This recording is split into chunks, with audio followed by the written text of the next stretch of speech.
दरवेळी महामार्गावर टोल नाक्याजवळ गाडी थांबवणे, रांगेत उभे राहून पैसे भरणे आणि नंतर पुन्हा प्रवास सुरू करणे हा रोजच्या प्रवाशांचा अनुभव. वेळ, पैसा आणि इंधन तिन्ही गोष्टींचा यामध्ये अपव्यय होतो. पण आता या सगळ्याला पूर्ण विराम मिळणार आहे. 15 ऑगस्ट 2025 पासून खासगी वाहन चालकांसाठी केंद्र सरकारनं एक महत्वाची सुविधा सुरू केली आहे.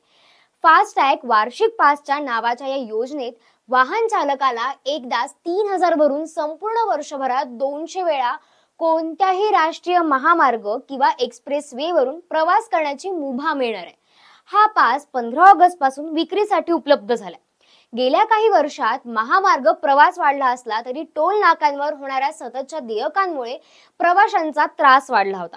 मात्र आता या योजनेमुळे वाहन चालकाला थेट बचतीचा मोठा फायदा होणार आहे. साधारण 2,000 प्रवाशांसाठी जवळपास 20,000 इतका खर्च होतो. परंतु वार्षिक पासामुळे फक्त 3,000 मध्येच तेवढे प्रवास करता येतील आणि जवळपास 16,000 ची बचत होईल.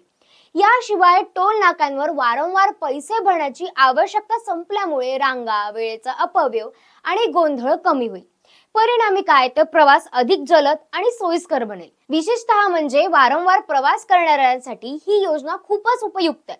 कारण एका रस्त्यांवर लागोपाठ असलेल्या टोल नाक्यांवर वेगवेगळे शुल्क द्यावे लागणार नाही. ही योजना पर्यावरणासाठी देखील सकारात्मक आहे. गाड्या कमी थांबल्यामुळे इंधनाची नासाडी कमी होईल आणि प्रदूषणही घटेल. फास्टॅग वार्षिक पासामुळे महामार्ग प्रवास अधिक स्वस्त, जलद आणि सोयीस्कर होणार आहे. याबद्दल तुम्हाला काय वाटतं आम्हाला कमेंट करून नक्की सांगा आणि अशाच इंटरेस्टिंग व्हिडिओसाठी आम्हाला सबस्क्राईब करा.